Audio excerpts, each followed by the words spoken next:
entrevista está el doctor Dalton Bacigalupo, ex asambleísta ya a esta altura del partido. Saludamos y damos la bienvenida, doctor. Buenos días, un gusto tenerlo en la capital Azuaya. Bueno, muchísimas gracias por la entrevista. Buenos días a ustedes, a la ciudadanía pues Azuaya y de otras provincias que miran pues frecuentemente pues este programa. Muy bien, doctor, empecemos directamente y vamos a materia de la entrevista. Pues preguntarle, ¿es constitucional, es legal la muerte cruzada? Porque hoy por hoy se está cuestionando el tema de la muerte cruzada, la aplicación del artículo 148. Pregunto directamente a usted, que tiene vasta experiencia en aquello. ¿Es legal la emisión del decreto 141 señor presidente de la República? Es tremendamente legal y tremendamente constitucional la emisión del decreto por parte del presidente de la República con el que disuelve la Asamblea Nacional. El presidente de la República ha hecho cabal ejercicio de su facultad para disolver la Asamblea por una causal que no necesita ser consultada con la Corte Constitucional, no necesita la aprobación de la Corte Constitucional.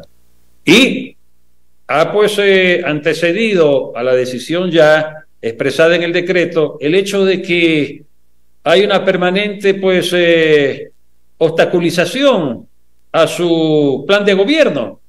Esa es una motivación suficiente y que puede hacer de ella el uso exclusivo del presidente de la República a su sano juicio, a su sano leal saber y entender, que repito, no necesita, como otras motivaciones sí, de la venia o de la aprobación de la Corte Constitucional.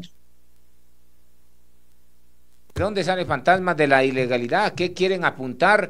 Porque existen asambleístas como por ejemplo Esteban Torres, quien ha generado ya directamente una acción de protección, Yesenia Guamanía y otros asambleístas como José Cabascango, Ángel Maita, quien ya presentaron una acción de protección directamente. Hay dos acciones que se da en torno a los señores asambleístas basados en que hay una ilegalidad y que se violó el debido proceso garantizado en el artículo 76 de la Constitución de la República. ¿Qué es lo que pretenden con este discurso que hoy en día salen de los mismos asambleístas?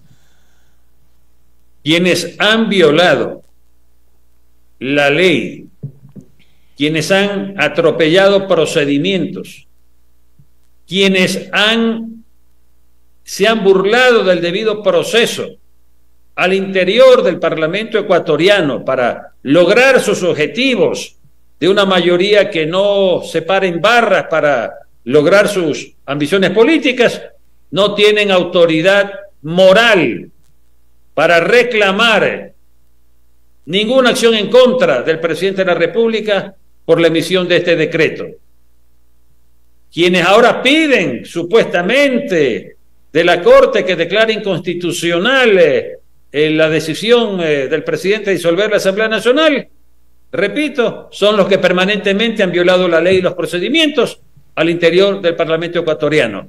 La Corte no va a permitir que una resolución suya convulsione una vez más al país. El pueblo ecuatoriano tiene el derecho de expresarse en las urnas para renovar a sus dignidades, al presidente y a la Asamblea. Yo creo que el pueblo ecuatoriano está hambriento de elegir un nuevo presidente y está hambriento de elegir a unos nuevos legisladores.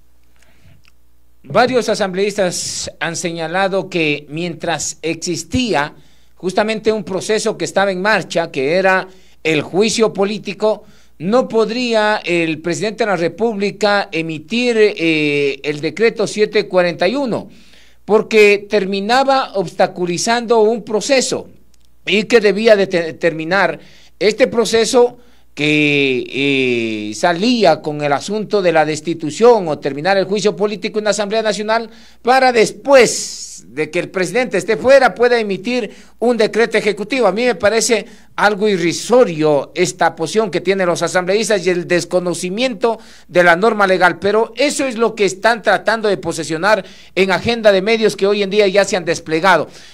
Yo le pregunto a usted, doctor, ¿debía determinar primeramente el juicio político para el presidente emitir el decreto ejecutivo 741 o era que emita antes de que el presidente de la República sea llamado a la Asamblea Nacional? Yo le digo, pues en la Constitución de la República no existe ninguna limitación para que el presidente de la República pueda ejercer la facultad de disolver la Asamblea Nacional. En ninguna parte de la Constitución de la República se le imponen límites al presidente de la República en el ejercicio de esta facultad. Así que el presidente podía en cualquier momento tomar la decisión. Antes, no. Y durante el juicio político, como así lo ha procedido a hacer. Lo otro, pues, serán los criterios interesados de siempre.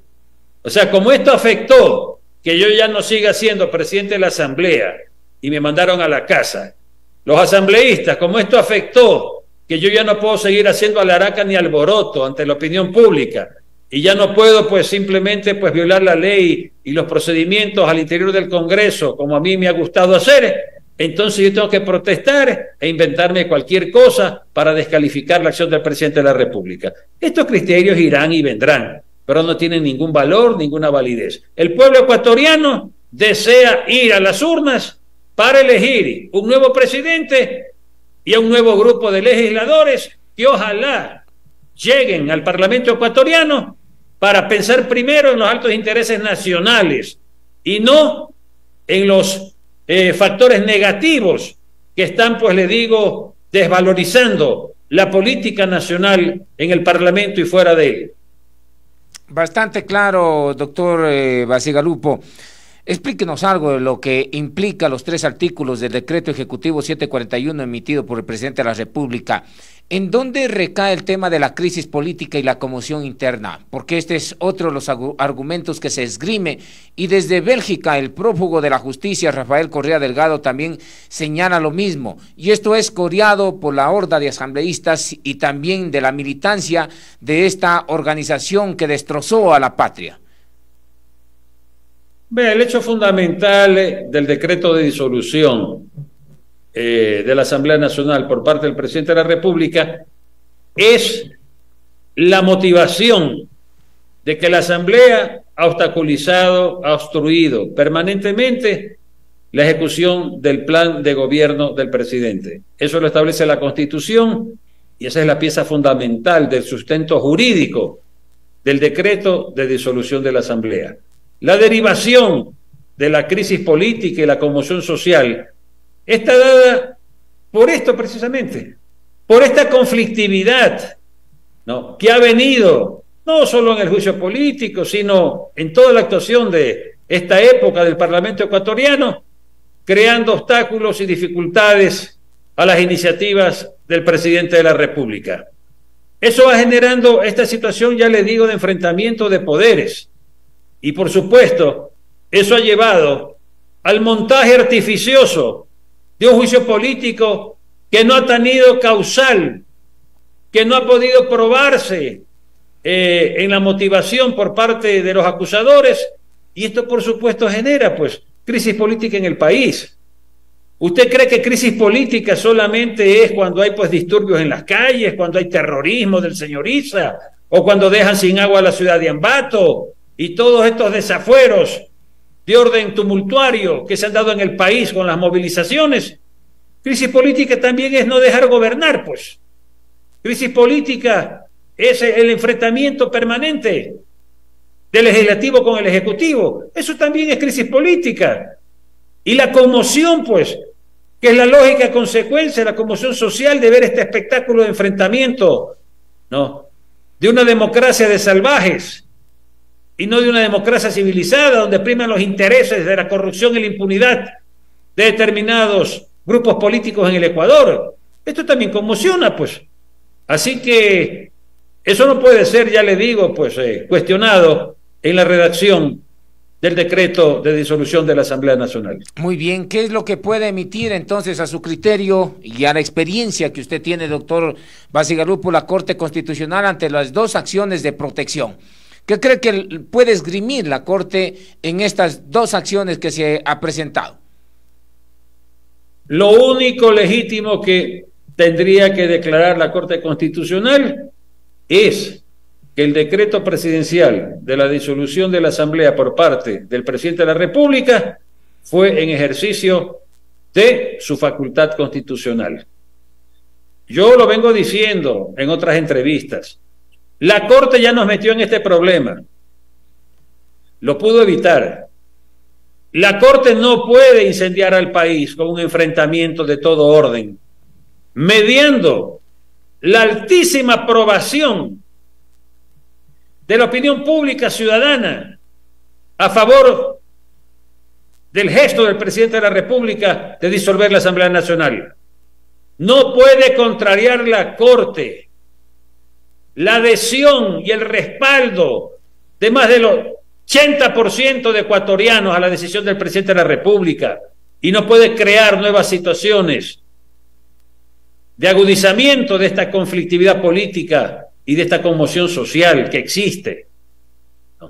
Mañana, ya le digo, ¿no?, vamos a volver pues a las calles, vamos a volver pues a las acciones terroristas del señor Issa, de sus secundones y todo esto, y la fuerza pública tendrá que actuar ya con la nueva normativa, ¿no?, que deberá aplicar para quienes provoquen acciones de terrorismo en el país, sea de manera individual o de manera colectiva. La Corte tendrá que evaluar todo esto. Las altas cortes de justicia en todo el mundo, llámese Corte Suprema de los Estados Unidos, llámese tribunales constitucionales en los países europeos, siempre interpretan la constitucionalidad de los actos de las autoridades en función también del entorno, ¿no?, del entorno de orden público, de paz social, ¿no?, de respeto a la institucionalidad republicana. Y por eso es que tienen y gozan de un enorme prestigio en esos estados.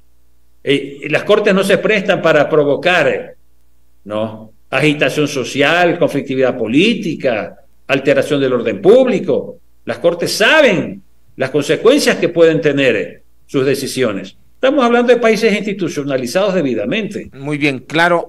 La Corte Constitucional del Ecuador debe recoger esa experiencia y no servir los propósitos de la caotización social y política del Ecuador. Muy bien, está claro, bastante claro este tema.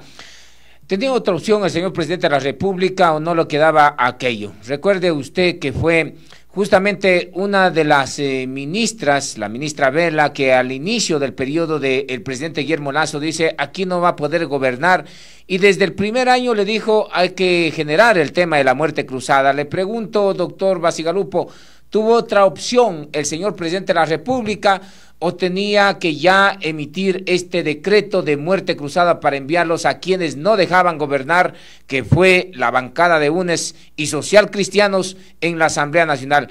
Porque también dice, esta es una jugada que utilizó el señor presidente Guillermo Lasso porque no avanzó a comprar los votos. Son palabras textuales que esgrimen los asambleístas.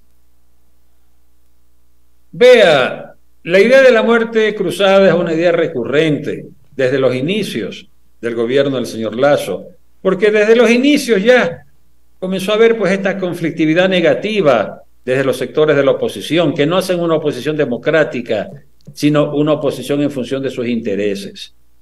Yo era partidario también, como la ministra Vela, de que el presidente pues tenía que decretar la muerte cruzada hace rato ya. Pero el presidente se ha llenado pues de paciencia, se ha llenado no sé de qué otras cosas, pero el asunto es que el tiempo pasó y se ha visto obligado a tomar una decisión que no la quiso tomar en época anterior. Pero yo le voy a decir, porque conozco ya posteriormente a la emisión del decreto de disolución, algunas razones adicionales que el presidente ha considerado para dictar la disolución de la Asamblea Nacional. El presidente ha llegado a conocer que en el reparto de las comisiones legislativas, en las principales comisiones estratégicas al interior del Parlamento ecuatoriano, la bancada de UNES y la bancada Social Cristiana se habían tomado dichas comisiones. Sus asambleístas iban a presidir comisiones estratégicas como la de fiscalización. Y ya era presumible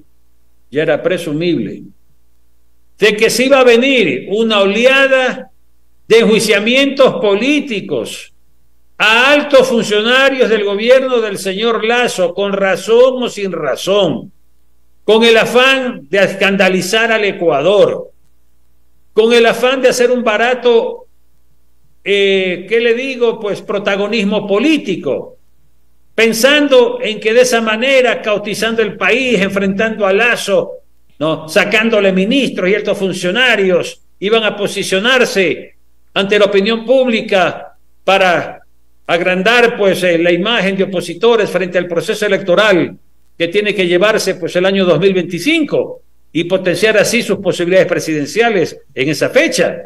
Entonces, este juego de intereses mezquinos, no patrióticos, iba a generar un desate de violencia opositora en contra del gobierno, iba a provocar una permanente desestabilización del gobierno. Entonces el presidente dijo, corto por lo sano. Yo sé que tengo los votos para impedirme destitución, pero están decididos a no dejarme gobernar, pues. Están decididos a no dejarme gobernar. Corto por lo sano, disuelvo la asamblea y los mando a su casa. Y que sea el pueblo ecuatoriano el gran dirimente de esta controversia política, de este conflicto político, de esta crisis política, eligiendo a un nuevo presidente de la República y a nuevos legisladores. Bueno. Doctor, había entonces un plan macabro, como dice el presidente Guillermo Lasso, lo ha dicho públicamente, lo dijo en una entrevista que mantuvo en CNN, que había detrás de aquello, detrás de lo que usted justamente señala, un plan macabro. ¿Había este plan que señala el presidente, este plan macabro? Por supuesto, pues. Y se evidencia, pues ya le digo con información que manejaba el gobierno, de que los más furibundos, ¿no?, opositores al presidente de la República y que lo han querido ver fuera del poder, eran los que iban a presidir pues algunas comisiones estratégicas para impulsar estos procesos de desestabilización nuevamente en el Ecuador. Entonces el presidente, ya le digo, dijo, pues yo ya para esta cosa no me presto, y disolvió la Asamblea Nacional. Muy bien. ¿Quién estaba detrás de este plan macabro que anuncia el presidente de la República? ¿Quiénes estaban? El correísmo y el socialcristianismo, pues sí. Si no lo destituyen por juicio político, a lo mejor mañana se inventaban otra cosa para seguir en esta labor de querer destituir al presidente, porque ya habían acordado con el señor Borrero que iban a cogobernar el Ecuador sin haber sido elegidos ellos presidentes de la República. Entonces estas son las formas de querer medrar, de querer aprovecharse de los negocios del Estado, de poder influir en la justicia para que haya impunidad para los funcionarios socialcristianos y correístas que están siendo juzgados en la función jurisdiccional del país. Todo eso querían hacer con Borrero. Borrero iba a ser un títere de los intereses de Correa y de Nebot. Se trataba únicamente de destituirlo con este plan macabro del correísmo y del socialcristianismo, o llevarlo más allá al presidente Guillermo Lasso, hacer que éste vaya a la cárcel directamente, porque también señaló de manera enfática el presidente de la República que primero iban a ir por él, después seguía en la lista la fiscal, después el procurador, después el contralor y todo aquello. Eso nos da a entender que efectivamente, si no atendían a los intereses politiqueros de estas sectas de organizaciones políticas, pues iban a ir con todos y contra todos y con toda la fuerza del Estado para generar impunidad y quizás llevarlo al presidente Guillermo Lasso a la cárcel. Con eso terminaba este plan macabro, doctor. Efectivamente, usted lo ha dicho, usted lo ha dicho. Usted sabe lo que es pretender destituir. Ya pues más allá del presidente, ya hemos hablado de esto. Pretender destituir a una fiscal decente, honesta, ¿no?, que ha ejercido con pundonor su gestión como fiscal general del Estado, ¿no? Llegar a ese exceso, ¿por qué? Porque ha perseguido ella a funcionarios del correísmo por los actos de corrupción demostrados en procesos judiciales. O sea, esta venganza política, ¿no?, de que hay que tomarse pues de cualquier manera todos los órganos de control y de la justicia y presionarla desde el gobierno del títere Borrero. Todo este montaje estaba prefigurado. Y todo esto es lo que se ha caído, esta estantería se cayó con el decreto de disolución de la Asamblea Nacional por parte del presidente de la República. Entonces salen pues a cacarear que es ilegal, que es inconstitucional, pero ellos no hablan pues de la ilegalidad y de las inconstitucionalidades que han cometido y los atropellos que han cometido en los procesos internos en el Parlamento ecuatoriano. Muy bien, nos queda claro el tema de juicio político. Ahora, ¿cómo quedan las organizaciones políticas? ¿Están presionando el acelerador? Hay cuadros, doctor, en las organizaciones políticas para terciar las elecciones presidenciales y también de asambleístas. En el caso de la organización política a la cual usted se pertenece, ¿va a ser usted candidato? Se escucha mucho su nombre para candidato a la presidencia de la República. Esta es la gran oportunidad de refrescar la representación popular. Yo creo que el país quiere elegir un nuevo presidente de la República. Yo no creo que el país quiera reelegir al señor Lasso como presidente de la República. Yo creo que el país quiere elegir un nuevo presidente de la República. Y tampoco creo que quiera reelegir pues a los legisladores que fuimos pues desalojados de la sede del Parlamento ecuatoriano por el decreto de disolución de la Asamblea, ¿no? Así que la gran mayoría de ellos no volverá a la Asamblea.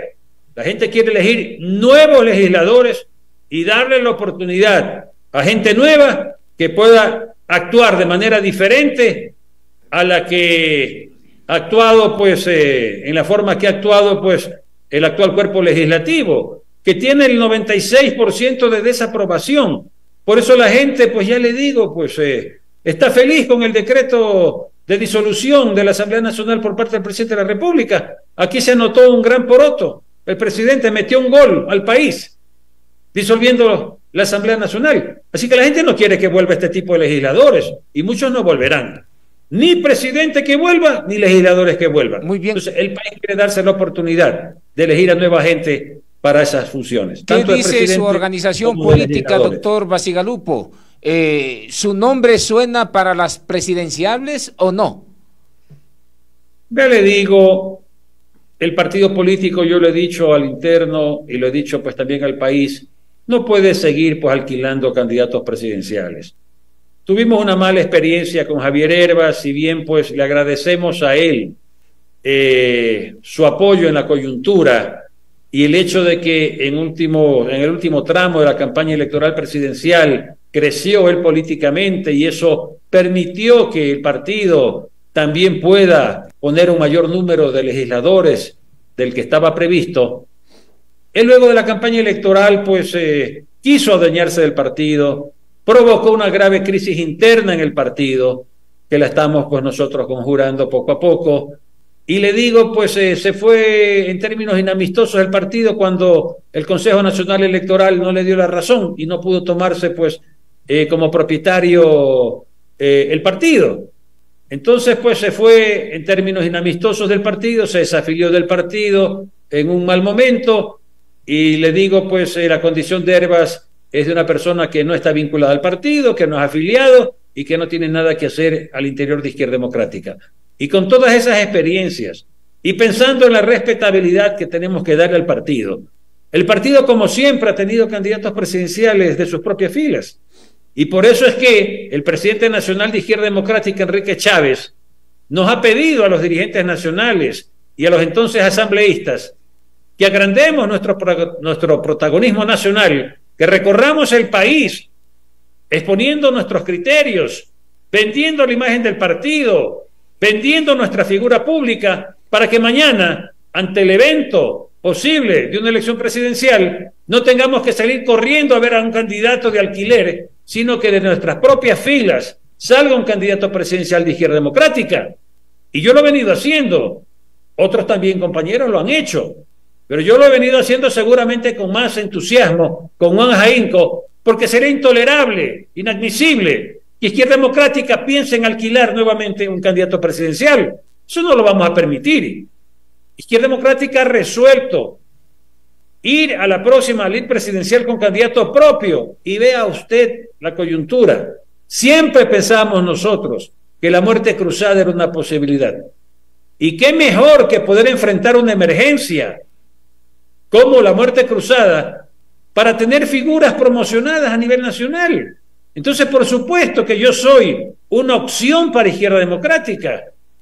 He venido trabajando para darle esa opción presidencial a Izquierda Democrática. Y si el partido mañana solicita mi contribución como candidato a la presidencia de la República, para mí será un gran honor y una gran responsabilidad levantar la bandera presidencial de Izquierda Democrática. Izquierda Democrática está consolidada a nivel nacional porque, si bien es cierto, Izquierda Democrática tiene su propia imagen, tiene su propia fuerza que no ha perdido la militancia tomate a nivel nacional, pero también hay que descartar, por ejemplo, gente que con el oportunismo político ha salido a estas elecciones seccionales con el número, con el número de la Izquierda Democrática, pero al final terminan desentendiéndose. Hay indefinidos ideológicos, hay improvisados ideológicos que también están en las filas de Izquierda Democrática, que efectivamente hoy, ya estando en los cargos, pueden desentenderse, y esto les puede restar votos a ustedes para las presidenciales, doctor. Vea, Izquierda Democrática ha tenido una división en su bloque legislativo. No. Hay asambleístas como nuestro representante, pues por el Azuay, el señor Fajardo, que era un impostor que se había autonombrado jefe de una bancada supuesta, que no era el oficial del partido. Pero más allá de eso, el partido está unido territorialmente. Todas las provincias del país, las directivas provinciales, están concertadas bajo el liderazgo de nuestro presidente nacional, Enrique Chávez. Por supuesto, pues que en la política siempre hay pues aspiraciones, siempre hay pues desacuerdos, pero todo esto se produce dentro de un ambiente de respeto a la unidad institucional, en contradicción a las actuaciones de algunos indisciplinados en la bancada. Pero bueno, ese cuento ya se acabó porque ya no existen legisladores y peor puede haber bancadas. Entonces le digo, el partido está fortalecido, el partido está renaciendo en su potencial político. Ve usted que hemos llegado a la alcaldía de Cuenca después de muchísimos y largos años en que Izquierda Democrática tuvo alcaldes de Cuenca, que no los había vuelto a tener, repito, pues durante muchos años, ¿no? Con Cristian Zamora hemos vuelto pues a la alcaldía de Cuenca. En un proceso electoral, le digo, en un proceso electoral, siempre hay que mixturar la representación, si es que se cree necesario para efectos de impulsar un resultado positivo, en la incorporación de gente independiente que pueda prestar su concurso y se incorpore a la lucha política. No se puede pensar que un partido tiene que aferrarse y cerrarse a la posibilidad de que determinadas pues personas quieran contribuir con su presencia a aumentar las posibilidades electorales del partido. Doctor. La mayoría de los candidatos de Izquierda Democrática en la provincia de La Suay han sido afiliados al partido. Cristian Zamora es un afiliado del partido y que ha sido concejal por el partido varias veces. Entonces es un personaje muy vinculado al partido. Seguramente, no conozco yo el detalle de las candidaturas, habrá habido pues otras candidaturas que se presentaron en favor pues de personas independientes que quisieron pues cooperar con Izquierda Democrática en este proceso electoral. Ahí ya me permito precisarle, doctor, aquí en el Azuay se dio una mixtura, hasta cuadros que anteriormente defendían con vehemencia el correísmo, pues salieron como Izquierda Democrática, y hoy en día una de ellas es concejal, por ejemplo, me refiero a una de los cuadros que es concejal. ¿Ustedes han conversado con el doctor Cristian Zamora sobre este tema, si va o no a apoyar la candidatura a las presidenciales de Izquierda Democrática, o todavía no tiene una definición? Ya le digo, pues la directiva provincial del partido en el Azuay, que la dirige pues el compañero Treyes, pues estará pues en la línea de cohesionar al partido para enfrentar las próximas elecciones presidenciales. Acuérdense que no se elige solo presidente, se eligen también asambleístas. Entonces, es una gran responsabilidad la que tiene el compañero Treyes al frente del partido, el de propiciar en las acciones ya la cohesión y la unidad del partido en la provincia y superar cualquier pues desaveniencia, cualquier discrepancia que siempre con motivo de las candidaturas se producen, porque las aspiraciones son legítimas y entonces se producen grupos de interés político que quieren promover a uno u otro candidato. Muy pero bien, lo importante es que al final la decisión se tome por mayoría democrática y que todos trabajemos en unidad en la provincia pues de la Azuay en favor de las candidaturas que el partido presente y en favor de la candidatura presidencial. Doctor, finalmente, la militancia de Izquierda Democrática va a ser disciplinada. ¿Qué quiere decir? De que si el día de mañana decide muy bien que el doctor Bacigalupo sea el candidato presidencial para estas elecciones, vamos a ver, por lo menos aquí en la provincia de la Azuay, que el alcalde, el señor Zamora, pues apoye en este caso las candidaturas de ustedes a la dirigencia nacional. Vea, le digo, yo creo que no está bien que un alcalde entre pues en campaña para respaldar oficialmente pues a un candidato de su partido a la presidencia de la República. Yo creo que siempre hay que guardar márgenes de circunspección y de responsabilidad, porque el alcalde es el representante de todos los cuencanos. Entonces, más allá de su afiliación política, él tiene que ser respetuoso de ciertas normas, de ciertas, ¿qué le digo?, pues prácticas que no le desvíen su imagen de alcalde de todos los cuencanos. O sea, aquí no podemos tener nosotros un candidato que sea un agitador político en favor de la candidatura presidencial de Izquierda Democrática o de la candidatura de los asambleístas del partido. Pero yo entiendo, pues, lógicamente, pues, que Zamora, pues, estará, pues, votando, pues, no con los candidatos de Izquierda Democrática. Perfecto, doctor. Simplemente hace falta un poco más de tolerancia a los mismos militantes, a las autoridades y a quienes hoy en día apoyan al alcalde Zamora, nada más. Y esas cuestiones se debe de definir y también deben de plantearles dentro de Izquierda Democrática, porque no son tolerables a la crítica. Y aquí en el Azuay yo veo este es el caso de concejal, uno que otro concejal y del mismo señor alcalde. Estos son temas que deben de analizar dentro de la línea partidista, doctor. Muchas gracias. Gracias a usted, muy generoso por su entrevista. Un gusto al doctor Bacigalupo, ex asambleísta del país.